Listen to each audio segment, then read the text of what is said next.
Woi, gabut yuk! Balik lagi bareng Ara yang siap nemenin kegabutanmu. Kali ini Ara akan membawakan duet kocak Kevin Hart dan Woody Harrelson di dalam The Man from Toronto. Sebelum mulai, kuy bareng-bareng nge-subscribe channel Ara. Thank you guys! Tanpa basa-basi lagi, let the story begin.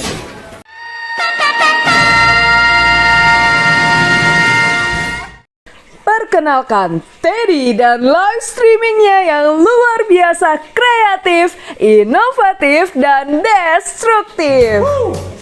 Nah kan, pingsan kan? Tapi Teddy nggak pernah menyerah.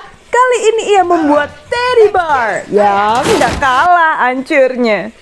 Di tempat lain, sebuah mobil klasik yang cantik melaju membelah perbukitan di Utah. Buset, kagak gerapa pakai item-item begitu. Ia disambut oleh seorang pria yang mengoceh tentang tawanannya yang tak kunjung mau buka suara meski sudah berhari-hari ia siksa. Sembari menceritakan kisah masa kecil tentang sang kakek yang membesarkannya di dekat danau beku, ia menyiapkan peralatan.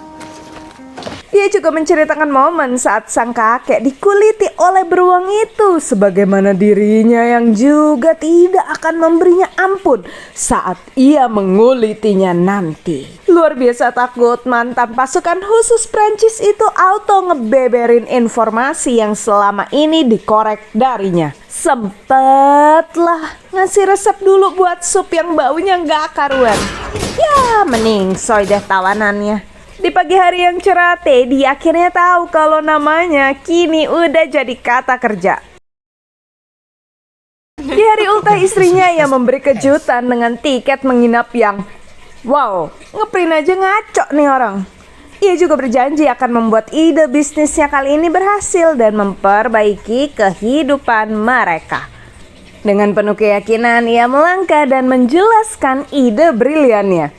Tinju non-kontak. Mana selebarannya gak ada alamat ataupun nomor Marty si pemilik gym. Kacau bener dah nih orang. Di rumah pun ia gak berani ngomong sama Lori kalau ia sudah dipecat dan lagi-lagi mentedi pekerjaannya. Kembali ke Toronto bersama Deborah.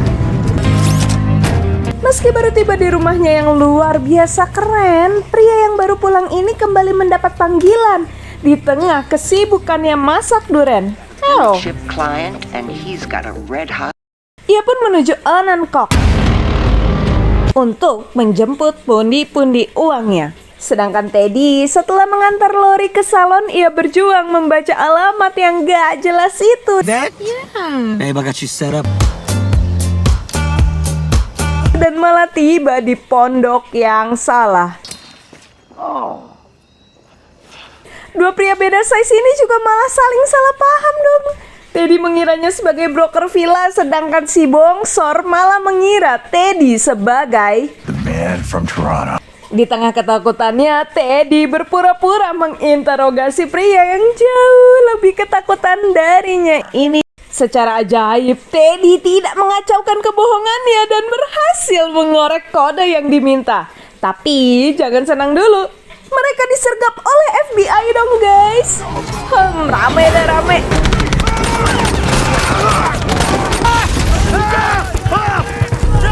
Berhubung para penjahat percaya bahwa Teddy merupakan man from Toronto, ia terpaksa bekerja sama dengan FBI dan menitipkan istrinya pada si ganteng Santoro, lengkap dengan imbalan berupa penghapusan utang pajak, kredit, serta cicilan panci yang nunggak di Mamah Kokom.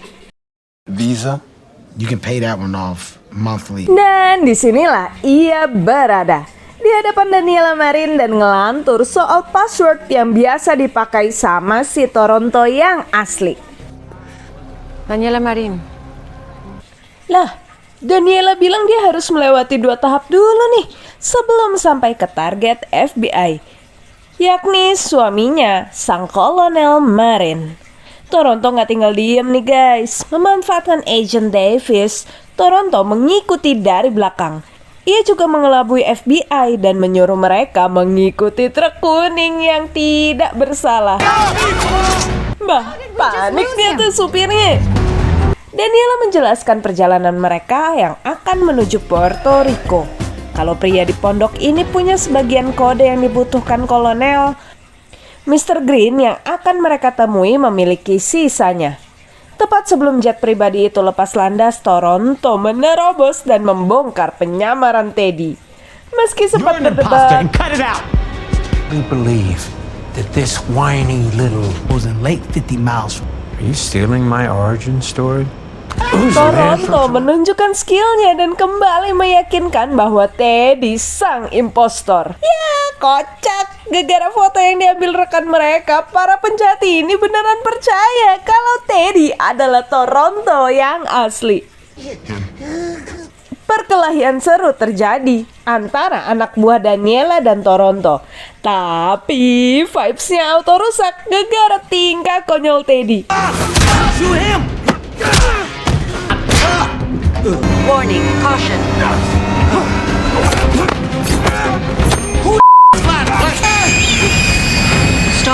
Stall. Parahnya lagi, meski sudah diperingati, refleks Teddy malah narik tuas. Sehingga pria besar ini nyaris terjun bebas. Ya, nih orang pakai ikutan lagi. Untung Toronto bisa membawa mereka kembali masuk ke pesawat. Dan dengan ramah kembali mengingatkan, Never, ever, never! setelah mengendalikan pesawat yang nyaris jatuh itu, Toronto kembali nanya baik-baik ke Teddy. Teddy langsung cerita tentang tintanya yang habis sehingga salah alamat. Dan tujuannya kini yang cuma mau datang ke makan malam bersama sang istri yang dijadwalin sama FBI di DC. Setelah mendapat info tentang tujuan pesawat itu, Toronto membuang HP dan pelacak FBI, serta membuat Teddy nggak berkutik. Tracker. Teddy terpaksa kembali menyamar sebagai Toronto dan mengikuti arahan pria itu. Pairing, boning, and Behind you from the beginning. Baru juga masuk, Teddy disambut sama si penculik yang terkenal di underground yang memintanya menemukan Mr. Green yang asli. Interogasi seram ala Teddy pun dimulai. Ya, pakai ngejatuhin pisau segala coba. Secara nggak sengaja, Teddy yang lagi gaya-gayaan malah ngelukain mata salah satu tawanan. What? you didn't actually cut his eye, did you? Open your eye. Nggak tahan ngeliat darah, Teddy malah muntahin pria di sebelahnya sehingga pria itu langsung ngaku kalau dialah Mr. Green. green.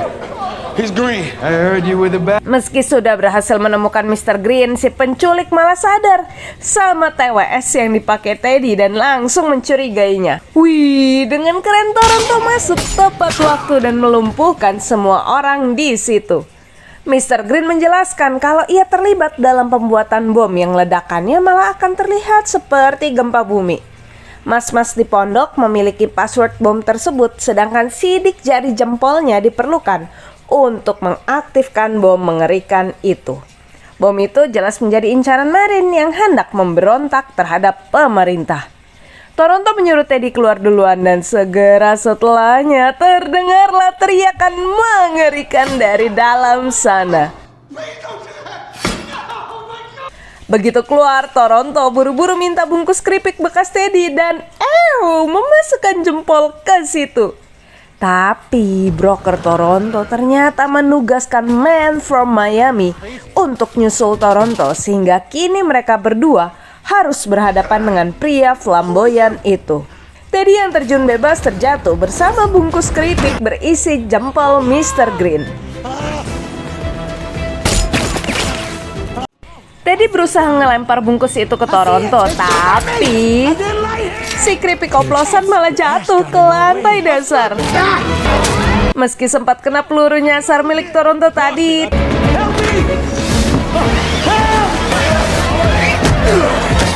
Teddy lumayan bermanfaat loh buat ngalahin Miami.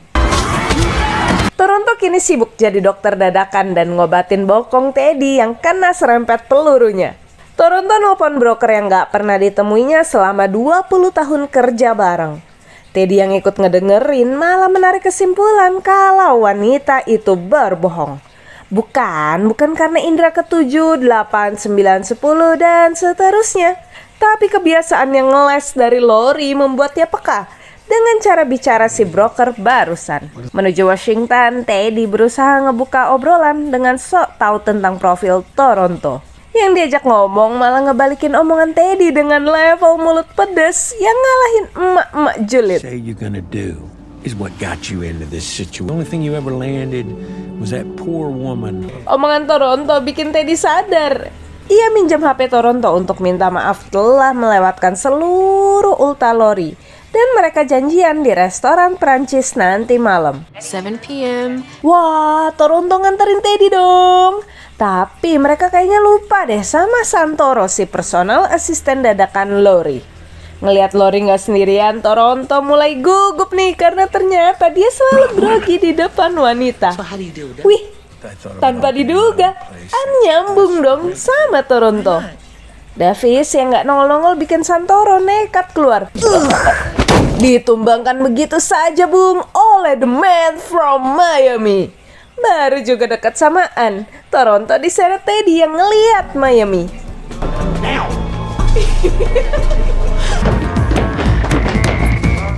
Su Toronto malah salfok samaan.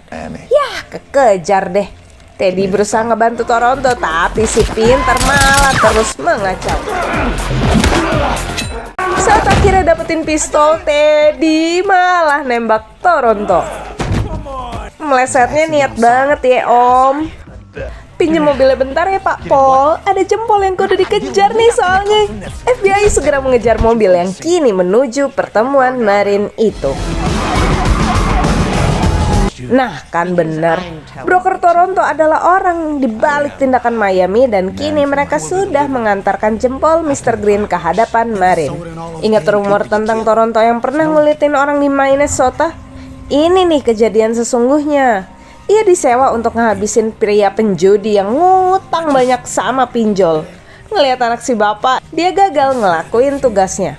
Tapi ternyata si bapak tuh ngarep dihabisin sama Toronto buat kabur dari utang-utangnya. Jadi begitu dilepasin lah, si bapak malah ngamuk. Balik kemarin, tepat saat ia ingin ngebom presiden Venezuela yang baru, The man from Toronto. Teddy yang ngaku sebagai Toronto datang bareng supir pribadinya. Hah, kocak. Si broker dibikin gak berkutik sama celotehan Teddy yang jago banget ngeskak emak-emak ini. Baru kali ini ada yang bisa ngalahin emak-emak adu mulut. This is all pig shit. FBI segera menyerbu tempat itu dan kekacauan pun terjadi, sedangkan Toronto segera kabur bersama uang yang menjadi incarannya. Yah, Teddy kembali mengacau dan diantar pulang oleh FBI. Ia pun mendapati fakta bahwa Toronto ternyata mengirim jempol si penculik alih-alih jempol Mr. Green. Meski berhasil menyelamatkan dunia, Teddy kehilangan Lori. Si Mama ngancem Toronto untuk mengembalikan uangnya kalau nggak mau teman barunya dibunuh. Waduh, Mama nggak main-main nih. Mama ngirim banyak orangnya untuk misi kali ini.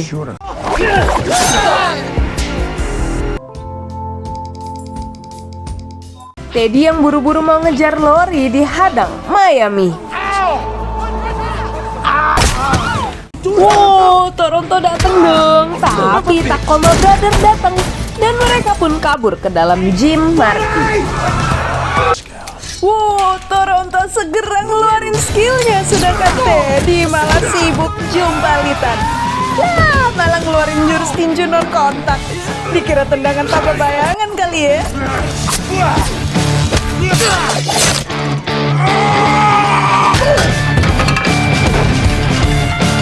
Meski sempat terpisah, mereka kembali bertemu dengan situasi yang sama. Miami segera menembak Tacoma Brother karena ingin mengambil alih hadiah atas kepala Toronto. Dan untuk pertama kalinya, Teddy meninju seseorang. I want my money. Oh, belum kelar ternyata guys. Si Mama turun langsung dan menjadi bos terakhir yang harus mereka hadapi. Berusaha keluar dari pabrik itu, mereka malah terpojok karena semua tombol yang ditekan Toronto nggak ada yang berguna. Toronto meminta Mama ngelepasin Teddy, tapi si Mama yang sadis ini tentunya menolak. Sampai akhirnya Toronto nyuruh Teddy menekan tuas yang dilihatnya. Sempat berdebat karena trauma dengan kejadian di pesawat, Teddy akhirnya nurut dan Mama pun berakhir jadi tempura. Wow, ledakan itu melempar mereka keluar. Lagi sibuk ngoceh tentang sikap Toronto yang menginspirasinya. Lah, orangnya udah hilang. Waduh, lupa. Tadi Mama kan ngirim Man from Tokyo juga ya. Ups, anti klimaks banget ya guys ya. Toronto bermurah hati meminjamkan Deborah untuk Teddy dan diperingati agar kesayangannya itu jangan sampai tergores. Berkat hal itu, Teddy berhasil mengejar Lori. Ia meminta maaf atas kegagalannya selama ini dan memohon agar wanita itu tetap di sisinya. Ya salam, itu si Deborah. Mana duitnya terbang semua lagi. Teddy juga langsung diringkus oleh para polisi yang dari tadi mengejarnya. Meski begitu, mereka kini duduk bersama di restoran Toronto. Wah, mimpinya jadi chef terwujud dan kayaknya hubungannya dengan Anne ada kemajuan ya. Terlepas dari amukan Toronto untuk Deborah, Teddy kembali berkarya dan tetap pada konsep non-kontaknya. Tapi Toronto sama-sama gak nyerah nih dan neror Teddy di live streamingnya. Haha, gak kebayang gimana nasib Teddy nanti deh. Belajar dari film ini, jangan jadi orang yang meminjam dan tidak membayar kembali ya. Karena yang berhutang akan menjadi budak dari yang mengutangi. Jadi hati-hati sama hutang ya guys ya. So, review apa lagi kita? Tulis requestmu di kolom komentar ya guys. Sampai jumpa di next video. Dan terakhir, salam pecinta film.